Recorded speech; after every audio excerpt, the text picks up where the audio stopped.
Can I fix it for food? Laughter followed. Mockery. He stepped forward with a simple question that would shock a billionaire and later the entire world. Cameras recorded as the city's richest man sneered. No one expected the beggar to touch the engine, let alone bring it roaring back to life in seconds. What they didn't know was that this man wasn't just a beggar. He was a fallen racing legend about to rise again. The streets of downtown Chicago were alive with the chaos of rush hour. Honking cars, impatient footsteps, and the hum of engines filled the air. Businessmen in suits hurried with phones pressed to their ears. Secretaries balanced coffee cups and folders, weaving through the crowd. And in the middle of it all, a beat-up black luxury SUV sputtered, coughed, and gave up on life right at the busiest intersection. Inside the driver's seat sat Victor Langston, a billionaire real estate mogul in his early 50s, known for his towering skyscrapers, ruthless takeovers, and cold arrogance. He wore a navy blue tailored suit worth more than most people's annual rent. His gold watch glittered as he slammed the steering wheel. Damn it, Victor barked. Of all time, cars lined up behind him, horns blasting in protest. A few people recognized him and began whispering, pointing. The image of Chicago's richest man stuck in traffic was too delicious to ignore. Victor's assistant, Clara, sat nervously in the passenger seat. Sir, should I call a tow service? Or maybe the chauffeur? Victor's jaw tightened. Tow service? That'll take hours. I've got a board meeting in 20 minutes. If I'm late, the deal falls apart. Do you understand how much money's on the line? Before Clara could reply, a voice cut through the noise. Can I fix it for food? Victor turned his head sharply. Standing near the SUV was an older black man, late 50s, maybe early 60s. His beard was graying and unkempt, his clothes worn and dusty. He had a weathered backpack slung over his shoulder, and his shoes looked like they'd walked 1,000 unforgiving miles. He wasn't just poor, he was homeless. The man's eyes were calm but hungry, tired but still burning with a quiet dignity. He spoke again, clearer this time. Sir, I can fix it. Just a meal. That's all I ask. Victor laughed, loud and cruel. What? You fix a luxury SUV? What is this, some kind of joke? Clara glanced at the man, pity softening her face. Sir, maybe. Victor cut her off. Don't you dare suggest we let this bum touch my car. People on the sidewalk had begun to watch, some even recording with their phone. The sight of a billionaire mocking a homeless man was social media gold. The beggar, however, didn't flinch. He stepped closer, careful not to alarm anyone. His voice was steady. Engines are engines, sir.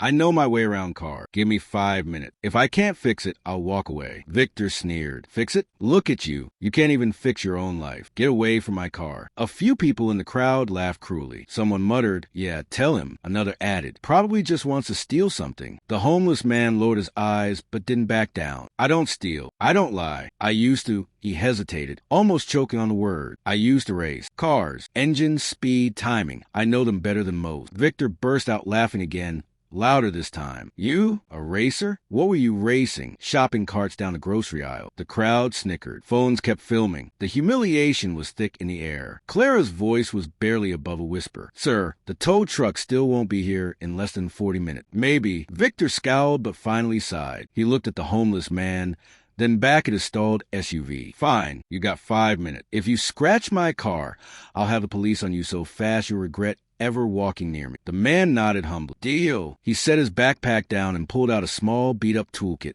Nothing fancy, just a few worn wrenches, screwdrivers, and electrical tape. His hands, though rough and scarred, moved with surprising steadiness. As he popped the hood, Clara leaned closer and whispered, What's your name? The man gave a faint smile. Darius Cole. The name meant nothing to her. Just another lost soul, she thought. But as Darius worked, something strange happened. His movements weren't random. They were deliberate, precise, almost graceful, like an artist painting a canvas. He listened to the engine with his ear closed, tapped gently on a valve, adjusted connection, tightened a belt. His eyes narrowed in concentration, as if the car was speaking to him in a language only he could hear. Victor checked his watch impatiently. This is ridiculous. A beggar under my hood. If anyone posts this online. Then it happened. Darius straightened up, wiped his hands on his shirt, and said, Try it now. Victor scoffed. That fast? You expect me to believe. Just try it, Darius said quietly. Victor grumbled, slid into the driver's seat, and turned the key. The engine roared back to life, smooth, strong, like nothing had ever been wrong. The crowd gasped. Clara's jaw dropped. Even Victor froze for a second. Disbelief etched across his face. The SUV purred like a brand new machine. Victor stepped out, glaring at Darius. What? How did you? Darius simply shrugged. Like I said, Engines are engines. The crowd broke into murmurs. Some even clapped. A few shouted, "Give a man some food." Victor shifted uncomfortably. His arrogance was cracking, just a little. But pride is a hard thing to swallow. He reached into his wallet, pulled out a crisp $100 bill, and tossed it at Darius's feet. "There, that should cover your services." Darius looked at the bill, then at Victor. Slowly, he shook his head. "I asked for food, not money." Victor's lips curled into a smirk. "Figures. Can't even handle cash." "No wonder you're on the street." Clara stepped forward quickly. "Sir, we're really late." Victor snapped at her.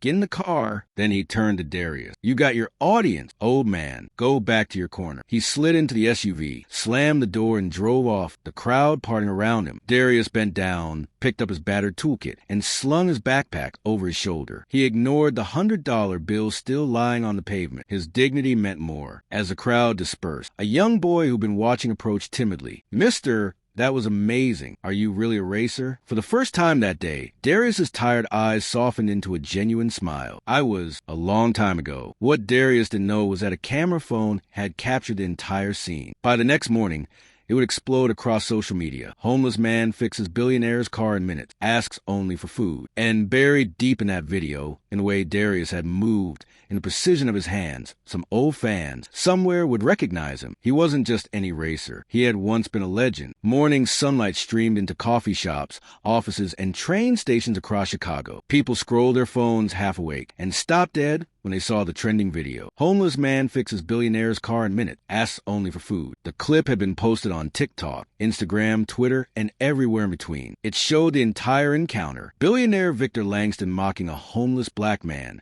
The crowd's laughter, and then, like something out of a movie, the engine roaring back to life under Darius's hand. The internet went wild. Comments poured in. "That homeless man deserves respect. Skills money. Victor Langston exposed as heartless. What a jerk. Does anyone recognize the homeless guy? He moved like a pro mechanic." By noon, the video had millions of views. By evening, TV news anchors were replaying it with captions like, "Humiliation on the street. Billionaire shown up by beggar." Victor was furious. He stormed through his office, smashing a vase worth thousands. "This is slander. This is sabotage." His assistant Clara kept her head down, silently relieved that the world was finally seeing his true colors. But elsewhere in the city, something unexpected was happening. Darius sat quietly under a highway overpass that night, eating a sandwich someone had left for him. He didn't care about the internet. He didn't even know how much the video had spread. For him, it was just another day of survival. But an old man walking by with his grandson stopped suddenly. His eyes widened. He pulled out his phone and zoomed in on Darius's face. "No,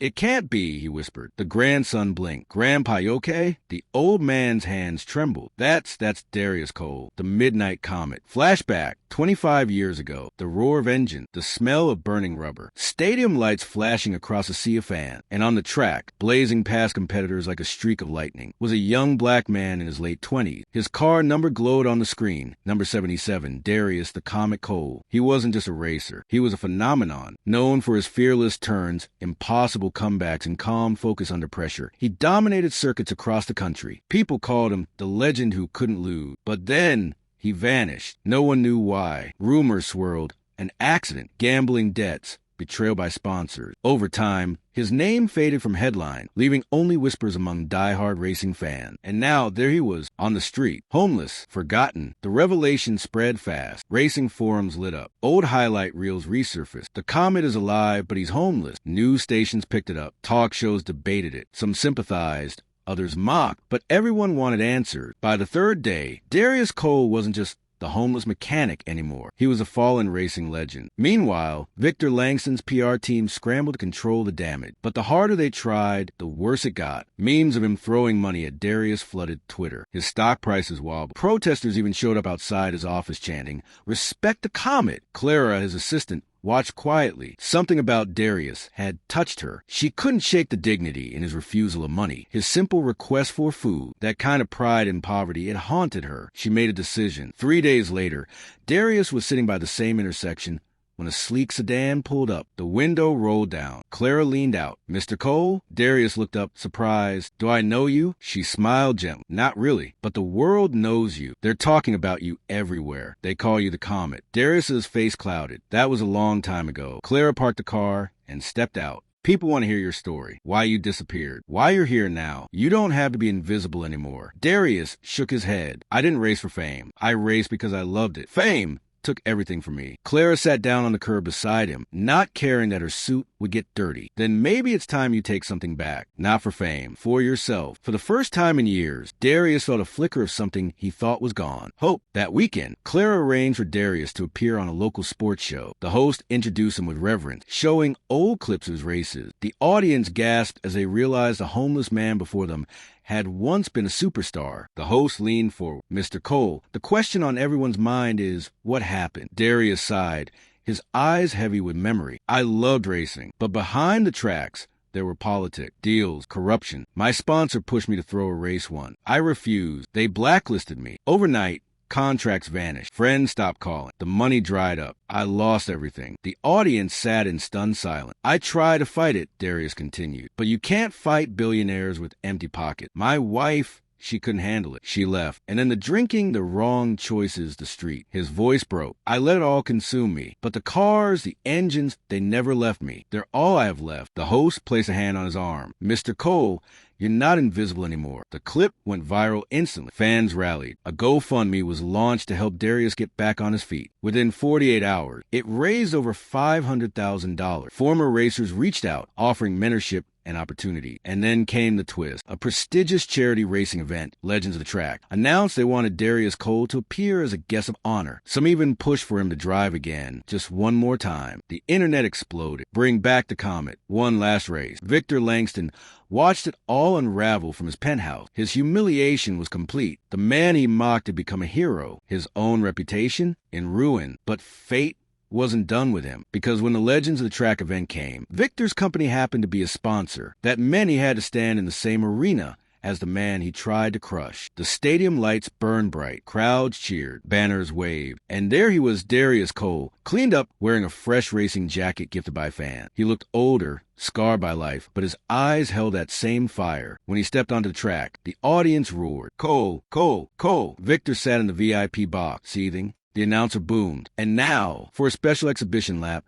the return of the Midnight Comet. Darius slid into a vintage race car, the kind he once dominated in. He gripped the wheel, closed his eyes, and whispered himself one last time. The engine roared to life. The crowd thundered. He took off. Even after all the years, his hands were steady, his instincts razor sharp. He hit the turns with grace, the straights with power. The car became an extension of him again, like he'd never left. Tears filled Clara's eyes as she watched from the pit. The legend was back, if only for a moment. When he crossed the finish line, the stadium erupted. Strangers hugged. Old fans cried. The Midnight Comet had returned. After the race, reporters swarmed him. But Darius didn't care about cameras. He cared about one thing: food. He smiled at Clara and joked, "So about that meal you promised?" She laughed, tears in her eyes. "Anything you want. It's on me." The crowd cheered again. Meanwhile, Victor slipped out of the stadium, his face pale. He knew what everyone else now did. Money might buy cars. It might buy power. But it could never buy respect. And respect Darius Cole had earned forever. Weeks later, Darius had a small apartment, thanks to donations and friends he never knew he still had. He worked at a community garage, teaching kids about engines and racing, passing on his skills to the next generation. One evening, as the sun dipped behind Chicago's skyline, a boy he'd once inspired tugged at his sleeve. "Mr. Cole, can I be fast like you one day?" Darius smiled warmly. "Faster, because you'll have something I didn't." "What's that?"